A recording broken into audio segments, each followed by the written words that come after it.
अपने श्री हरिदास तुलाधार जी जो महाप्रभु श्री हरिवंश तंत्र की कृपा के अद्भुत भाजन बने हुए हैं, कैसा इनका प्रभाव है। श्री भगवत मुदित जी कह रहे हैं, भगवत साधु परारथी परमारथ की देह शिव अरुदधीच समान कली या में नहीं संदेह।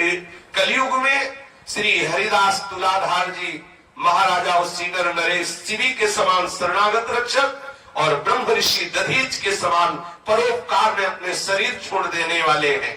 ऐसी इनकी हृदय में भक्ति है कि शरणागत की रक्षा करने में महाराज शिवी के समान है और दूसरे का उपकार करने में महर्षि दधीच के समान है। तो हरिदास तुलाधार जी सदैव दया और करुणा में भींगे रहते थे। ये उपासक का, ये रसिकों का स्वभाव है, ये संतों का स्वभाव है। पर दुख द्रवई सो संत पुनीता, जो दूसरे के दुख को देखकर द्रवित हो जाए, जरा सा किसी को दुखी देखे तो लगे कैसे इसको सुख पहुंचा दे, ये भगवत प्रेमी महात्मा के हृदय की स्थिति होती है। अगर हृदय में दया नहीं तो साधुता कैसे। पर ध्यान रखना है, दया करना है, ममता नहीं करना है, दया करना है। अगर दया के साथ ममता जुड़ गई तो भरत जी जैसी स्थिति हो जाएगी। जैसे भरत जी ने दया की हिरण पे और ममता कर बैठे तो भगवत चिंतन छूट गया और उनको हिरण बनना पड़ा। इसीलिए श्री भगवान ने कहा है, अद्वेष्टा सर्वभूतानां मैत्रः करुण एव च पर निर्ममो निरहंकारा। जो ममता है वो आने न पाए जीवन में, क्योंकि जहां करुणा करोगे वहां ममता आ जाएगी, जहां करुणा करोगे वहां ममता आ जाएगी। और जहां आप किसी की सेवा का भाव करोगे अपने आप कर्तृत्व अभिमान जागृत हो जाएगा। यदि अहमता और ममता है तो आपकी जितनी भी सेवा वो सब बंधन कारक हो जाएगी। मैत्रा करुणेवच, मित्रता का भाव सबसे रखो, सबके सुहृद बने के हृदय में भाव को बढ़ाओ, सबके प्रति सुख बढ़ाने की भावना रखो। लेकिन अहमता ममता रहित होकर के निर्ममो निरहंकारा, निर्मम होकर के करुणा करो। जिसकी सेवा करनी है तो दो बातें जीवन में आनी चाहिए, उसके प्रति ममता न होने पावे और अहंकार न होने पावे। निर्ममो निरहंकारा, अगर ये सावधानी नहीं है तो दया बिना साधु कसाई, दया करी तो आफत आई। दया नहीं तो साधुता कैसी, और दया के साथ यदि अहमता ममता आ गई तो आफत आ गई, फंस गया। इतना बड़ा राजर्षि महात्मा एक हिरण के चक्कर में ऐसा फंसा कि अगला जन्म हिरण का, तीसरे जन्म में जाके भगवत साक्षात्कार हुआ। सावधानी दया के साथ ममता की सावधानी। ममता सिर्फ युगल चरणारविंद में हो, समता संसार में, ममता श्री गोरे चरणारविंद में हो। ममता सदैव गोरे चरणारविंद में रहे ऐसी स्थिति से युक्त होकर ही सेवा में जाए। यदि किसी भी समाज में किसी भी जीव की सेवा करने की अवसर मिला है तो आप सावधान रहे, गोरे चरणारविंद की ममता किसी भी तरह से छूटने ना पावे। यदि गोरे चरणारविंद की ममता छूटी तो अहमता और ममता जहां आप सेवा कर रहे हो वहां हुई कि आप फंस गए। बस यही सावधानी, यही युक्ति है। साधु और संसारी में अंतर यही है। संसारी अहमता ममता से युक्त होकर जो करता है वही उसको बांधने वाला होता है, और साधु जो भी करता है अहमता ममता से मुक्त होकर के करता है। अंतर इतना है, हर संसारी सकामता पूर्वक करता है और साधु निष्कामता पूर्वक करता है, निर्मम होता है, निरहंकार होता है। बस ये सावधानी देखनी है कि दया तो करे पर कहीं दया के साथ अहमता ममता ना हो। यदि अहमता ममता हुई तो फंस जाएगा। श्री हरिदास तुलाधार जी अपने गुरुदेव श्री हरिवंश महाप्रभु के अद्भुत कृपा का अनुभव किए हुए हैं। ये सदैव प्रियालाल के चिंतन में और सदैव साधु समागम में अपने तन को रखने वाले हैं। इनकी जब 95 वर्ष की आयु, बरस ही 5 घटी 100 के भय, तो 100 में 5 घटा हो तो 95 वर्ष के हुए।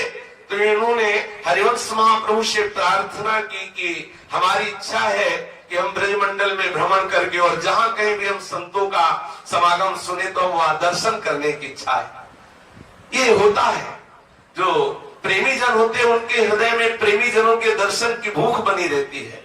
देखो भगवान शंकर को कौन सा ज्ञान प्राप्त करने की जरूरत है, लेकिन काकभूषुंड जी आसन पर विराजमान है और भगवान शंकर हंस बने हुए उनके चरणों के नीचे बैठे हुए भगवत चर्चा सुन रहे। ये एक स्वभाव, एक व्यसन बन जाता है भगवत प्रेमी महात्माओं से मिलने का। भगवत प्रेमी महात्मा को अधिक से अधिक संत के दर्शन हो, अधिक से अधिक संत सेवा मिले, अधिक से अधिक संत समागम हो, यही एक आशा रहती भगवत प्रेमी महात्माओं की। भगवान के दर्शन होने पर ये मांग करते हैं। जो जो भगवत प्रेमी महात्मा भगवत साक्षात्कार किए, उन्होंने यही मांगा, प्रभु आप मिले हमें, ऐसी बात नहीं, आपके प्रेमी जनों का सदैव हमें संग रहे। ये बार बार महापुरुषों ने मांगा। ऐसी कोई विशेष रस भरी बात है जो भगवान से भी श्रेष्ठ है भगवत भक्तों के बीच में। क्योंकि भगवान के पास भगवत प्रेम की चर्चा, भगवत यश की चर्चा नहीं मिलती, वो भक्तों के बीच में मिलती है। भगवान के पास भक्तों की चर्चा सुनने को मिलेगी और भक्तों के बीच में भगवत प्रेम की वार्ता सुनने को मिलती है। इसीलिए भगवत प्रेमी महात्मा सदैव भगवत प्रेमी महात्माओं का दर्शन, संभाषण अंदर से चाहते रहते हैं कि हमें भगवत प्रेमी महात्माओं का संग मिले। गुरुदेव भगवान से आदेश लेकर इनकी 95 वर्ष की आयु है, लेकिन ये भगवत चिंतन में रहने के कारण आत्म बलवान और शरीर से भी पुष्ट है। ये भ्रमण करते हुए संत महापुरुषों की सेवा और दर्शन की लालसा से जा रहे थे तो देखा एक जंगल में एक बलवान सिंह गाय को दबोचे हुए है। देखते ही इनका हृदय द्रवित हो गया कि क्या करूं, कैसे सिंह को बचाऊं। तत्काल भाव आया, चराचर जगत भगवत स्वरूप है, सिंह में भी श्री भगवान है। दौड़ के गए और सिंह के सामने साष्टांग दंडवत करके चरण पकड़ लिए और कहा, हे भगवान आप मुझे खा लो, ये गाय हमारी मां के समान है। हमारे सनातन धर्म में गौ को माता का स्थान दिया गया है। आज देखो माता के साथ हम कैसा व्यवहार कर रहे हैं। देखो इन रसिक महापुरुषों को अपना जीवन समर्पित कर रहे हैं गौ के लिए, और आज हम कुत्ते घर में पालते हैं और गौ को कसाई को दे देते हैं। दुर्गति नहीं होगी तो क्या होगी? ऐसे बच्चे पैदा होंगे कि जूते चलाएंगे तुम्हें और अनाथालय में डालेंगे, कभी पानी बुढ़ापा में नहीं देंगे। जो धर्म का पालन करता है, धर्म की रक्षा करता है, धर्मो रक्षति रक्षता, धर्म उसकी रक्षा करता है। भगवान किसी न किसी रूप में आके उसकी सेवा जरूर करते हैं। जो सदैव गौ ब्राह्मण साधुओं की प्रति सद्भावना रखता है, उनकी सेवा में मगन रहता है। अगर हम एक रोटी रोज गौ को निकाले तो क्या घाटा पड़ जाएगा? अगर हम एक गाय अपने घर में रखकर उसकी सेवा करें तो ठाकुर सेवा के लिए दूध, ठाकुर सेवा के लिए दही, कितनी पवित्र वस्तुएं, गौ के दूध के समान, गौ के दही के समान, गाय के घी के समान। जहां कहीं पवित्र भाव होते हैं वहां ये जरूर मंगाए जाते हैं। श्री जी का भी अभिषेक करना, बोले गाय का दूध लाना, गाय का घी लाना, गाय का दही लाना। देखो किसी का मूत्र प्रयोग नहीं होता, लेकिन पंचगव्य जो पहले दीक्षा के पहले पिलाया जाता है वो गाय के मूत्र और गाय का गोबर उसमें मिला हुआ होता है। पंचगव्य कहते ही उसे है। आप विचार करो, ऐसी पवित्र गाय की हमारे यहाँ क्या दुर्दशा हो रही। हम गाय पालने के लिए तैयार नहीं, लेकिन शुद्ध गाय का दूध पीने के लिए तैयार है। अगर गाय वृद्ध हो गई है तो हम उसे छोड़ देते हैं, उसे समय से चारा नहीं देते, और अगर कहीं अवसर मिला तो हम खुद ऐसे लोगों को बेच देते हैं जो कसाईयों के हाथ में दे देते हैं जाके। क्या होगा? सर्वखिल लोग चूड़ामणि श्री गोविंद भगवान देख रहे हैं कि आप गौ के साथ क्या बर्ताव कर रहे हैं। अगर एक घर में गाय पाल ले तो आप गाय का आशीर्वाद दें। जितने तीर्थ है जहां गाय बंधती है वहां रहते हैं, गाय के खुर जहां पड़ते हैं, गाय जहां गौमूत्र पड़ता है, गौ गोबर पड़ता है, वहां लक्ष्मी और समस्त पवित्रता है, समस्त तीर्थ वहां वास करते हैं। गौशाला में बैठ के भजन करो, देखो कैसा आनंद का अनुभव होता है। पर बड़ा आश्चर्य का विषय है कि कुत्ता पाला जाता है। कुत्ता रसोई में जाके लघुशंका कर दे तो कोई परेशानी की बात नहीं, लेकिन गाय का मूत्र दरवाजे पे नहीं गिरना चाहिए, जो तीर्थों का भी तीर्थ है। गाय के गोबर में लक्ष्मी का निवास है, गाय के मूत्र में तीर्थों का निवास है। बड़ी दुर्गति हो रही। हम कुत्ते का मुंह चाटेंगे लेकिन गाय के पीठ पे हाथ नहीं फेर सकते, एक गौ नहीं पाल सकते हैं। देखो हमारी जो शारीरिक और मानसिक स्थिति कमजोर होती जा रही है, उसका कारण है पवित्रता रहित भोजन। जो हम चाहते हैं कि सुंदर घी मिले। आप सोचो, हमारे यहाँ सनातन धर्म में प्राण त्याग दिया लेकिन अब अच्छे पदार्थ नहीं खाए। ये औरंगजेबादी जो बड़े बड़े मुसलमान सम्राट हुए, ये जबरदस्ती ब्राह्मणों और हिंदुओं को मांस आदि खवाने की चेष्टा करते। इसके पहले वो अपने प्राण त्याग देते, क्योंकि वो विधर्मी आएगा और हमारे घरों में अत्याचार करेगा। पूरा परिवार का परिवार आत्महत्या कर लेते, लेकिन उनके हाथ नहीं लगे। आज हमें घी में गाय की चर्बी मिला के दी जाती है। प्रायः कितनी बार ये बातें प्रकाशित हुई। ऐसी दुर्दशा क्यों हो रही है? क्योंकि हम गौओं का पालन नहीं कर रहे, गौएं जा रही, कट रही, और क्या होगा? अब हम चाहते हैं शुद्ध देसी घी, लेकिन गौ सेवा नहीं करना चाहते। हम चाहते हैं हमें प्योर दूध मिले गाय का, लेकिन सेवा नहीं करना चाहते। हम चाहते हैं हम बीमार ना हो। आप गाय के कंडे अच्छी रोटी बना के देखिए, आपकी कितनी बीमारी दूर होती है। लेकिन नहीं, हमें गौ सेवा करनी। जहां गाय लघुशंका करती है और गोबर करती है, वहां से जो वायु निकलती है वो रोगों का नाश करने वाली होती है। चाहे जितना बड़ा कैंसर का मरीज हो, रोज गौमूत्र पिए और गौ गोबर का लेप करे और गौशाला में वास करे, देखो कितनी जल्दी खत्म हो जाएगा। ऐसा थोड़ी, गाय साक्षात श्री गोविंद ने गाय की सेवा की भगवत स्वरूप है। जो नरसिंह भगवान का भाव करके उस शेर के पैर पकड़े श्री हरिदास तुलाधार जी ने और कहा, हमारे सनातन धर्म में गाय को माता का पद दिया गया है। कोई अपनी माता को सताए तो बेटे के हृदय में कैसा होता है? अपनी माता को कोई पीड़ा दे रहा हो तो बेटा चुप बैठ सकता है क्या? आज हमारे सनातन धर्म के जितने बेटे हैं सब मौज मस्ती से घूम रहे। हमारी माता को रास्ते में बांध दिया जाता है, कितना कष्ट दिया जाता है। अरे हमें एक दिखाया था वो दृश्य कि गौओं को खौलते हुए हौद में बंद किया जाता है, खौलते हुए पानी में, क्योंकि उनका चमड़ा जितना नरम होगा उतने ही वो उनको सुविधा रहेगी। जो भी भगवान लीला हो दिखाया, कैसे कैसे सताया जाता है गौओं को। श्री हरिदास तोमर जी, ये तुलाधार जी गौ को जरा सा कष्ट में देख करके चरणों में लौट गए और कहा, मुझे खा लो लेकिन मेरी गाय को नहीं, गाय को छोड़ दो, मुझे खा लो। यद्यपि श्री भगवान ही उनकी ये परीक्षा कर रहे थे। लीला विनोद होता है भगवान का। जैसे पहलवान अपने शिष्य को पुष्ट करता है, फिर ताल ठोक के वही लड़ता है और देखता है कि जो मैंने दांव पेच सिखाया इसे किस तरह से वो हमारे ऊपर दांव पेच फेंकता है। ऐसे श्री भगवान सदगुरु रूप से, पूर्ण रूप से धर्म की शिक्षा देते हैं और फिर उसी की परीक्षा लेते हैं। जैसे मास्टर अपने विद्यार्थी को पढ़ाता है, जो पढ़ाता है फिर वही परीक्षा लेता है। ऐसे श्री भगवान साधुता की, धर्म की, दया की परीक्षा लिया करते हैं। हरिदास तुलाधार जी चरणों में गिर गए और कहा, हे करुणा निधान, आप हमें खा लो लेकिन गाय को मत मारो। तब सिंह रूप जो भगवान थे उन्होंने कहा कि मुझे बहुत भूख लगी और मेरे लिए कोई गाय आदि का विधान थोड़ी है कि गाय की रक्षा करनी चाहिए, अमुक को खाना चाहिए। हमारा आहार है गाय, हम तो खाएंगे, हमें तो बहुत भूख लगी है। दैव ने विधान के द्वारा हमें गौ खाने का विधान किया है, इसलिए हमें कोई दोष नहीं लगता, मैं तो खाऊंगा। बोले, या को तजो मुंह को खाओ, मुझे खा लो लेकिन आप गाय को छोड़ दो। बोले, तुम्हारे पाने से क्या होगा? 95 साल के हो, हड्डी हड्डी दिखाई दे रही है और मैं बहुत भूखा हूं, तुम्हारे खाने से तो हमारे पेट में कुछ पल्ले पड़ेगा नहीं। अच्छा, अगर ऐसी बात है तो तुम अभी रुको, रात भर का हमें समय दो। हमारा पुत्र बहुत जवान है और बलवान है और शरीर में बहुत मांस है, हम उसको लिवा के लाते हैं, हमको दोनों को खा लो लेकिन गाय को छोड़ दो। बाह वचन दे गयो छुड़ाई, मैं तुम्हें वचन देता हूं, आप गौ को छोड़ दो, मैं अभी अपने बेटे को लिवा के लाता हूं, आप हम दोनों को पा लीजिए। रात बीच की अवधि लड़ाई, केवल रात्रि भर का हमें अवसर दे दो। सिंह ने सर हिला दिया, ठीक है, हम रात्रि भर इंतजार करते हैं, पर गाय रहेगी हमारे सामने ही।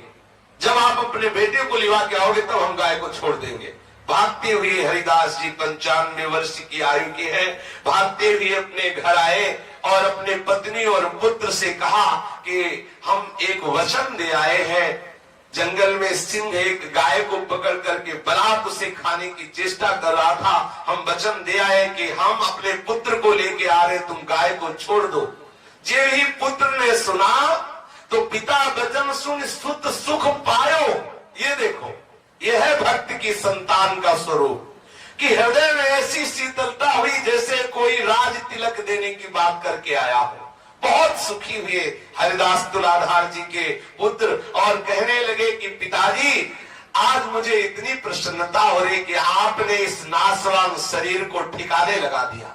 गौ रक्षा के लिए हमारा शरीर ये सिंह के पेट में जाएगा, हमें अपार प्रसन्नता हो रही, मुझे बहुत सुख मिला।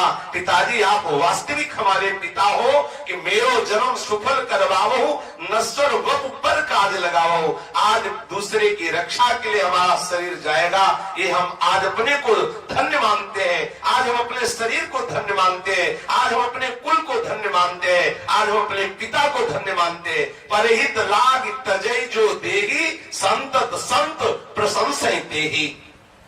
मेरा जन्म सफल हो गया। हरिदास तुलाधार जी के हृदय में अपार शीतलता हुई कि मेरा पुत्र मेरे वचन में सुख का अनुभव कर रहा है, दुख का नहीं। अब भोर होते ही पहले पुत्र जाकर पिता को कह रहे हैं। वैसे हो आजकल हो तो कहते तुम्हें मरना तो मरो जाके, गाय के पीछे हम थोड़ी प्राण देने वाले। ये बुढ़ौना एक न एक प्रपंच करता ही रहता।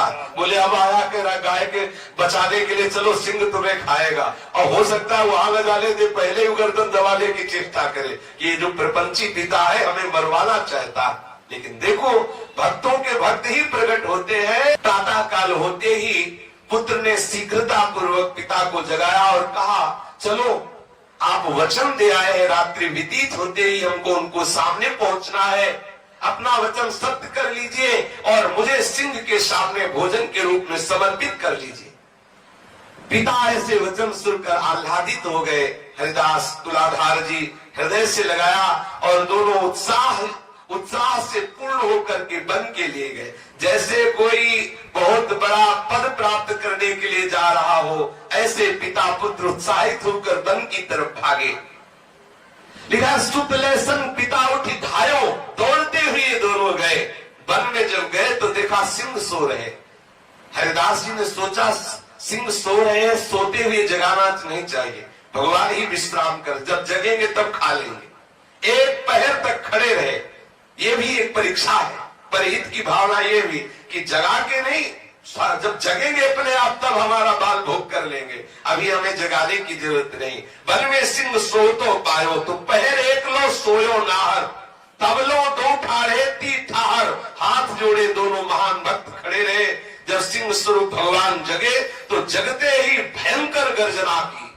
गर्जना सुनकर के आसपास वन के जितने पशु पक्षी सब शोरगुल करते हुए भाग गए। लेकिन हरिदास तुलाधार जी और उनका पुत्र हाथ जोड़े सर झुकाए खड़े रहे। सिंह बार बार डरता रहा, घोर गर्जना कर रहा है, लेकिन दोनों सूरवीर श्री राधा वल्लभ लाल के चरणारविंद का चिंतन करते हुए तनिक भी भयभीत नहीं हो रहे। जो प्रभु का शरणागत होता है, समुझ जाए शरण ते डरत ना काल डर। काल की भी सामर्थ्य नहीं कि उसे भयभीत कर सके, क्योंकि शरणागत का पहला लक्षण है निर्भय। काल व्याल भय रहित शरीरा, एक रोम भी भय से नहीं खड़ा हुआ, निर्भय होकर मंद मंद मुस्कुराते हुए, सर झुकाए हुए, हाथ जोड़े हुए खड़े। सिंह हार गया, बार बार दहाड़ करके बार बार घुर्राता हुआ दौड़ता, लेकिन देखा इन दोनों के हृदय में कोई डर नहीं है। जे देही धरि लोभ कराही, काल व्याल तिन्ही को खाही। जो शरीर धारण करके संसार के भोगों में फंसे हुए हैं, वही मरने से डरते हैं। प्रेमी महात्मा जन शरीर के छूटने से भयभीत नहीं होते। जैसे सांप को उत्साह होता है केचुल त्यागने का, ऐसे ही प्रेमी भक्तों को शरीर त्यागने में सुख का अनुभव होता है। मरने से सब जग डरा, मेरू मन आनंद, कब मरी हो कब भेटी हो पूरन परमानंद। आनंदित होकर दोनों पिता पुत्र खड़े हुए हैं। बस सिंह ने विचार किया कि देखो ये कितने सत्यवादी है, ये कितने निर्भय है। पग पग पर परीक्षा। जब आए तब सो रहे थे, उठाया नहीं, ये भी परीक्षा। परहित की कैसी भावना, खड़े एक पहर तक, जब जगे तो ये परीक्षा, भयंकर गर्जना, कोई भय नहीं। अब दूसरी परीक्षा ये हुई कि ठाकुर जी का स्वरूप प्रकाशित हो गया, सिंह रूप गायब हुआ। देखा कि शंख चक्र गदा पद्म धारण किए हुए, वक्षा स्तर पर श्रीवत्स का चिन्ह, कौस्तुभ मणि पीतांबर लहरा रहा है। ये तो गलबैया दिए हुए निकस कुंज ठाढ़े भय, भुजा परस्परम श्री राधा वल्लभ मुख कमल निरख नयन हरिवंश। अब नेत्रों की बांध पड़ गई है गोरी प्रिया और सावरे लाल के दर्शन की। तो ये गरुड़ पर विराजमान शंख चक्र धारण की हुई अद्भुत महामहिमा में सामवेद जिनके पंखों से प्रकट होता रहता है, ऐसे गरुड़ की पीठ पर विराजमान श्री हरि को देखकर भी श्री हरिदास जी के हृदय में गुदगुदी नहीं हुई। उनके नेत्र प्यासे के प्यासे वैसे ही रह गए जैसे प्यासे को रबड़ी दिया जाए तो कैसा लगेगा। उसे तो पानी चाहिए, रबड़ी थोड़ी चाहिए। हरिदास तुलाधार जी के नेत्र तो युगल रूप माधुरी का अद्भुत रसास्वादन, ये ऐश्वर्य रूप उनको कैसे रुचे।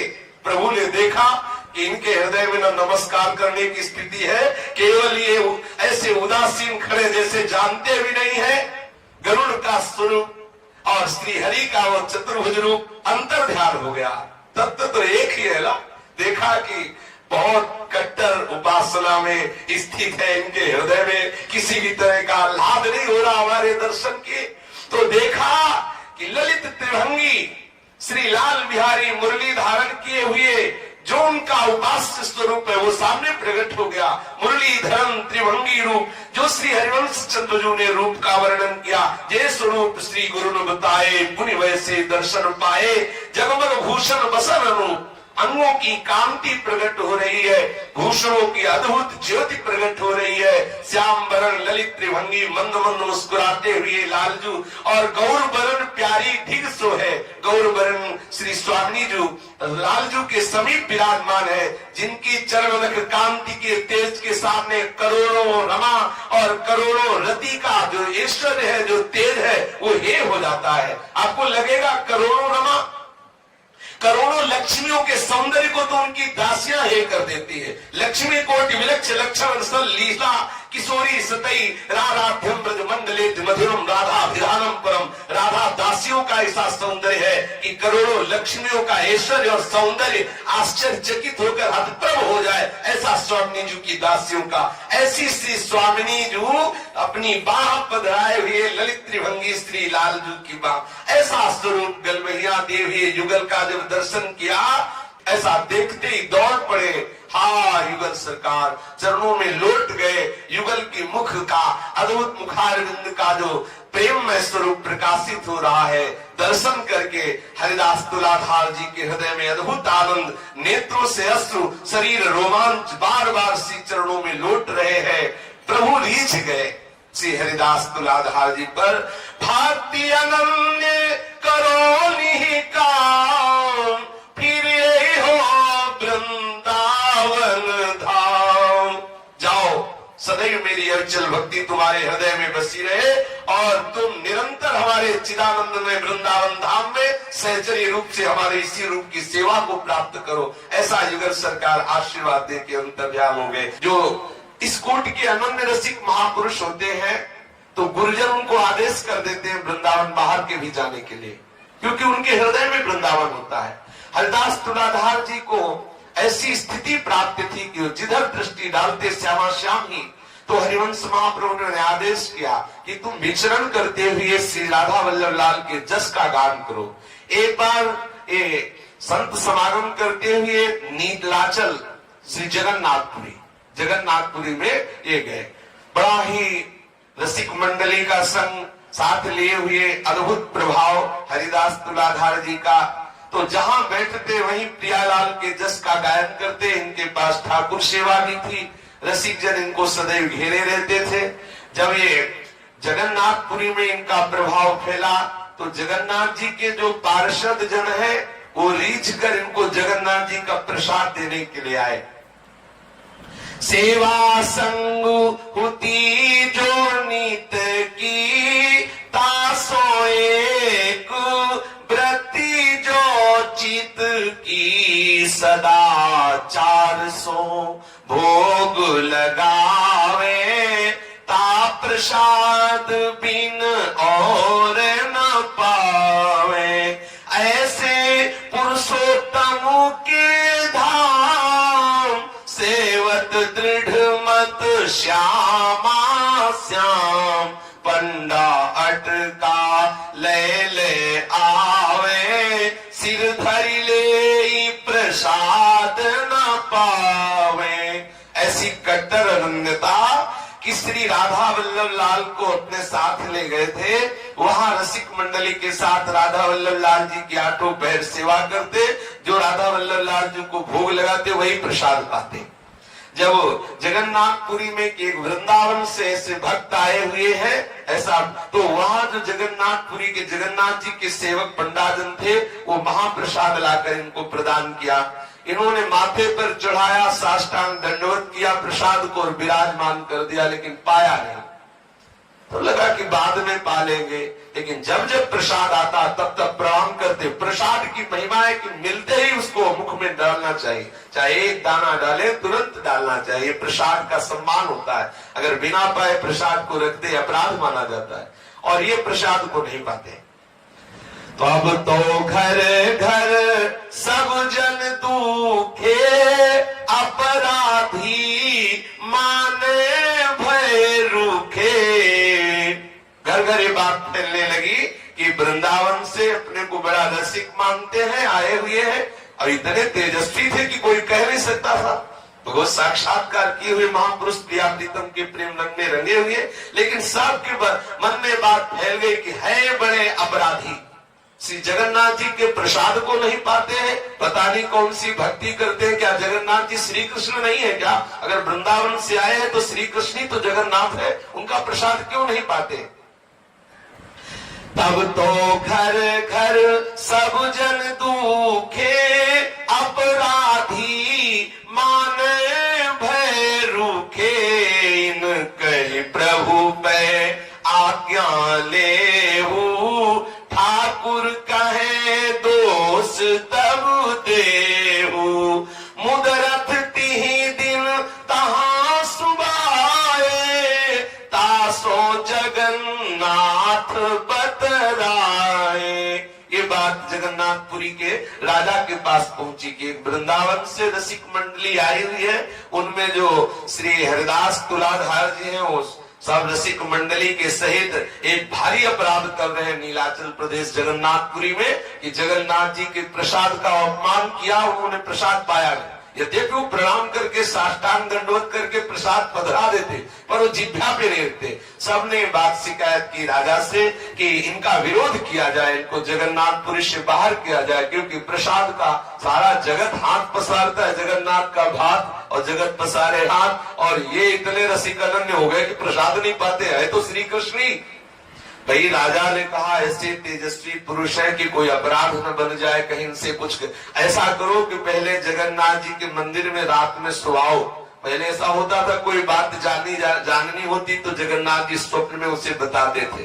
तो विशेष जो प्रधान सेवक थे जगन्नाथ जी के, उनको रात में सुवाया गया। राजा ने प्रार्थना की कि हे जगन्नाथ जी, आप ये बताओ कि अगर वो अपराध कर रहे हो तो फिर हम लोग कदम उठाएं उनके प्रति। आपका अपराध होने के कारण जगन्नाथपुरी से उनको बाहर निकाल देंगे। ऐसा क्या कि जगन्नाथ जी का प्रसाद न पाया जाए। तो मुदरथ तिहि दिन तहां सुआए, तासो जगन्नाथ बतराए। सब अवतारनी के है अंशी, जुगल किशोर धरे कर बंसी। श्री वृंदावन कुंज बिहारी, वैभव कमलापति ते भारी। तिनकी सेवा विषय परायण, जिन्हीं ते हम रमा नारायण। उनको महा प्रसाद ही लेत, आहे अनन्य दोष कत देत। जे नर कुल वर्णाश्रम मानी, मम प्रसाद में करत गलानी। अपरस परस विचारी जो त्यागत, तिन्हि महा अपराध जुलागत। श्री भगवान जगन्नाथ जी उस प्रधान पंडा के स्वप्न में प्रकट हुए और बोले, देखो हमारा मूल स्वरूप नवनिवृत्त निकुंज में विराजमान है। नवनिवृत्त निकुंज विलासी ही श्री नंद नंदन के रूप में ब्रज में प्रकट हुए। जो भगवान नारायण ब्रज में प्रकट हुए, नारायण जो वसुदेव जी लाए, वो यहाँ मिले आकर निकुंज के ठाकुर में। दो अवतारों का स्वरूप वर्णन किया है प्रेमी महापुरुषों ने कि निकुंज से इधर ठाकुर जी आए, आनंदाज नंद के द्वार, दास अनन्य भजन रस कारण प्रगटे लाल मनोहर ग्वार। जो हमारे लालजू महाराज नवनिवृत्त निकुंज के हैं, वो अंश स्वरूप से आए और इधर भगवान नारायण को वसुदेव गोद में लेकर के आए, और वो जो भगवान बाल रूप आए वो हमारे प्रेम स्वरूप ब्रजेंद्र नंदन के रूप में जो विराजमान निकुंज के ठाकुर है, उन्हीं में वो लीन हो गए। तो दो लीलाएं भी देखी गई, एक ऐश्वर्य की लीला देखी गई, एक प्रेम की लीला देखी गई। तो भगवान जगन्नाथ जी ने कहा कि देखो हमारे मूल जो है वो श्री ठाकुर जी बिहारी जी महाराज जो निकुंज के ठाकुर हैं, वही हमारे मूल उन्हीं के अंश से प्रकट। और दूसरी बात यह है कि अगर आप हमें मानते हो कि श्री कृष्ण है, तो हम भी जिनके अधरामृत पान के लिए ललचाते रहते हैं वो प्यारी जो है, जो श्री स्वामिनी लाडली जो है, उनके अधर का पान करने के लिए हमारे हृदय में भी प्रबल लालसा। और ये राधा चरणारविंद के राधा उच्छिष्टामृत के रसिक जन है, जहां लाडली जो विराजमान नहीं हुआ है जूठन नहीं पा सकते, इसलिए इनको कोई अपराध नहीं।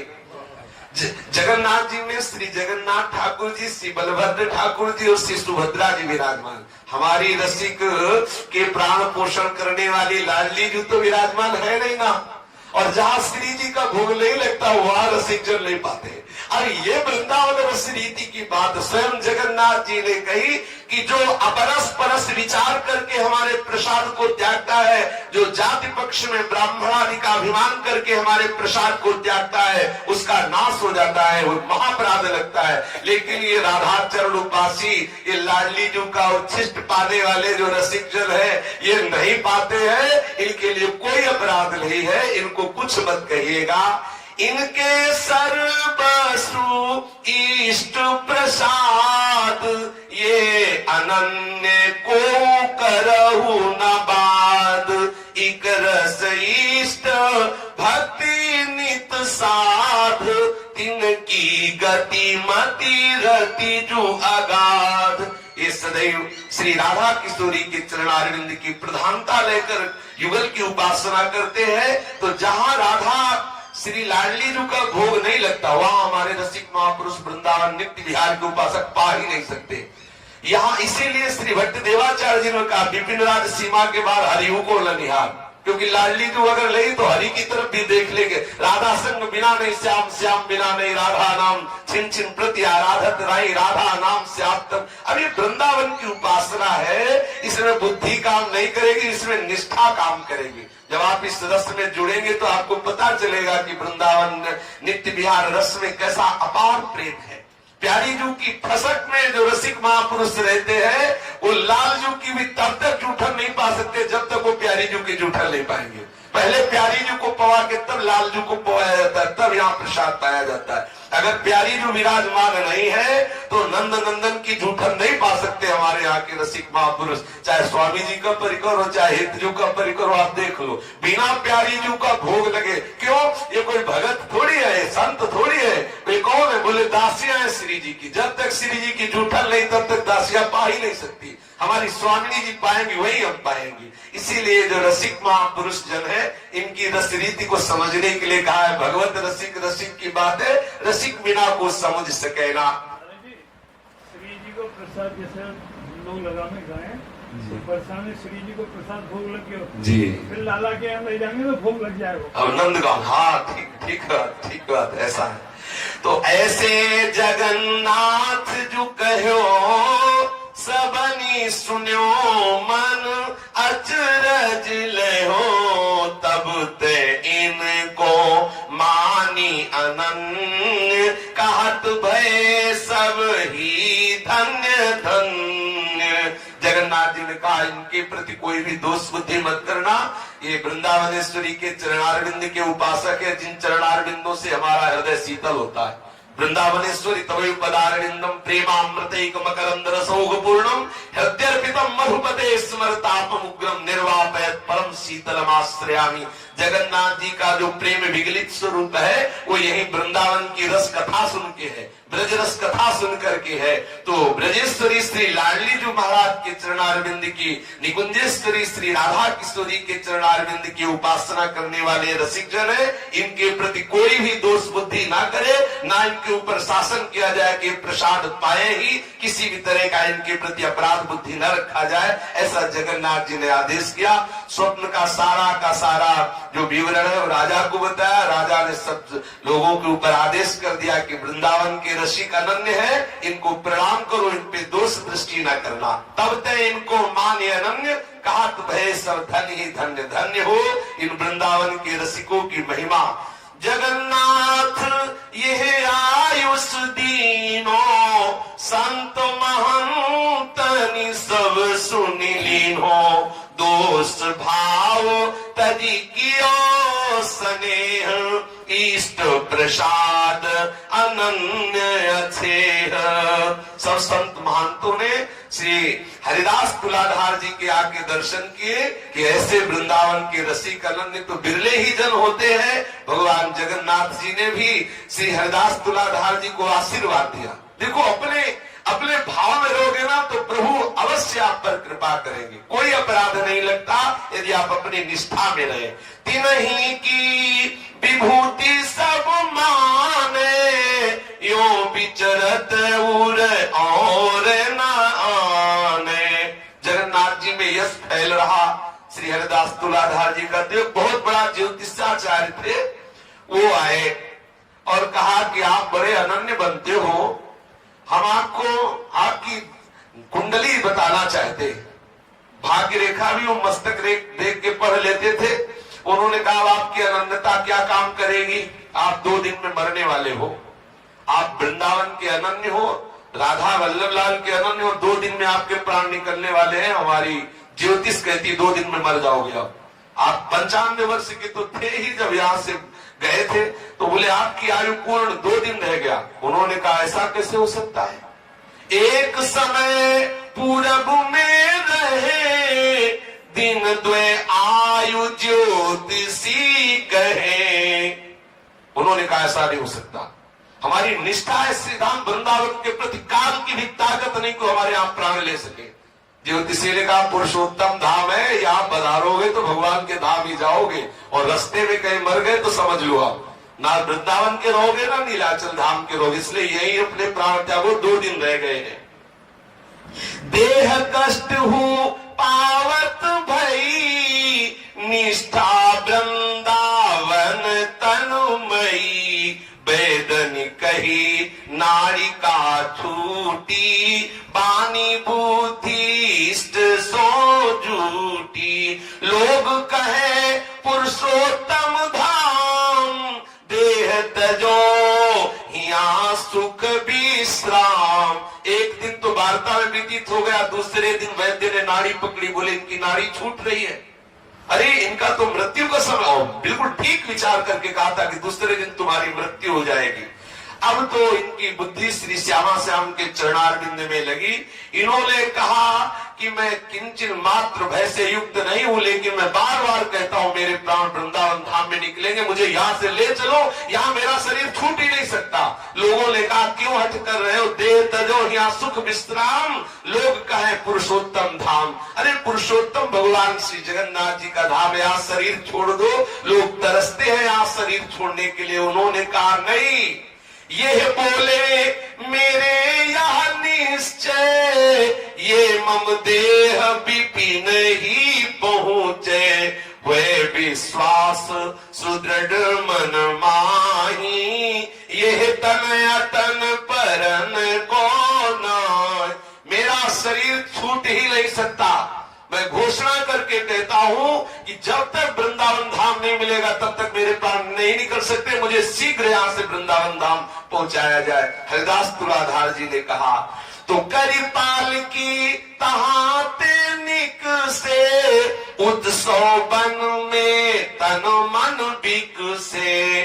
बस पालकी मंगाई गई, हरिदास तुलाधार जी को उसमें विराजमान किया गया। हृदय में प्रियालाल का भावोत्सव चल रहा है और प्रगट में नाम कीर्तन, जय जय राधा वल्लभ श्री हरिवंश श्री वृंदावन श्री वंचन। रसिक जन नाम कीर्तन करते हुए चल रहे। जगन्नाथपुरी से वृंदावन धाम के लिए कोई सवारी साधन तो था नहीं। पालकी में उनको लिए हुए श्री राधा वल्लभ लाल जी का चरणामृत और राधा वल्लभ लाल जी का जूठन उनको मुख में डाल दिया जाता। कीर्तन नृत्य होते हुए 2 महीने में वृंदावन आए। 2 दिन में शरीर छूट, नाड़ी तो वही छूट गई थी जगन्नाथपुरी में, लेकिन प्राण नहीं निकले। बोले ज्यो ज्यो वृंदावन दिसि आवे, त्यों त्यों तेज प्रताप ही पावे। जैसे जैसे वृंदावन के समीप आते जा रहे वैसे मुखमंडल पर अद्भुत तेज, श्री हरिदास तुलाधार जी के हृदय में अद्भुत प्रेम, मुख में तेज, सब प्रसन्न हो रहे हैं। बलिहारी इनकी निष्ठा, दिए दमा में पैज करी, आयो बन द्वय मास, माया काल गिन्यो नहीं, कठिन समुझ नो गास। ऐसी प्रेम की डोर हृदय में बंधी, बड़ा कठिन है इस प्रेम की गांठ को समझना। निरंतर प्रियालाल के चिंतन में डूबे हुए, प्रियालाल का जस गाते हुए श्री जगन्नाथपुरी से 2 महीने में वृंदावन धाम आए। श्री राधा वल्लभ भजन वर, हित हरिवंश सुरीत, हरिदास परिकर मिले, जाके बल जग जीत। वृंदावन लाए, उनको सब गोद में लेकर के गए, श्री राधा वल्लभ लाल जी के दर्शन कराए। राधा वल्लभ लाल जी का चरणामृत सब वृंदावन के रसिक महापुरुषों के बीच में हरिदास तुलाधार जी अपने इस शरीर को छोड़कर सहचरी स्वरूप से प्रियालाल के नवनिवृत्त निकुंज में गए। विदित आय पायो विपिन, भगवत ये जन धीर, साधु सभा देखत मिले, इष्ट ही छाड़ी शरीर। सब संत महात्माओं के बीच में श्री हरिदास तुलाधार जी ने अपने इस नाशवान शरीर का त्याग कर प्रिया सखी भाव से प्रिया प्रीतम की नित्य सेवा में चले गए। ऐसे रसिक अनन्य महापुरुष श्री हरिवंश महाप्रभु की कृपा प्रसाद से जो इतने रहस्यमय रस के ज्ञाता है, वो सब श्री लाडली लाल के चरणारविंद का प्रेम रस प्राप्त करके इसी जन्म में ऐसे अद्भुत सुख को, इसी जन्म में यदि आचार्य चरणों की कृपा का अनुभव हो तो यहाँ ऐसा सुख नहीं कि ध्यान में देखा जाता हो, इन्हीं नयनन सब सुख देखे, अपनो जन्म सुफल कर लेखे। पर बहुत कठिन बात है, कठिन है रसिक अनन्यता। रसिक अनन्यता बड़ा कठिन है। देखो नारायण प्रकट हुए तो उनको सुख नहीं मिला। अपने देखो कि छोटी सी बात में हर्षित हो जाएंगे हम, और वहां साक्षात वैकुंठनाथ विराजमान है, उनके हृदय में सुख नहीं हुआ। साक्षात प्रभु जगन्नाथ जी का प्रसाद जो समस्त लोकेश्वरों के द्वारा भी वंदनीय है, यह है रसिक अनन्यता। देखो आयु खत्म 2 दिन में, लेकिन 2 महीने में वृंदावन आए। जिए काल बस ना परे, समुझ जाए शरण ते डरत ना काल डर। इसीलिए रसिक अनन्य महापुरुषों की शरण से जिस रस की प्राप्ति होती है वो किसी और साधन बल से हो ही नहीं सकती। श्री राधा वल्लभ लाल की जय।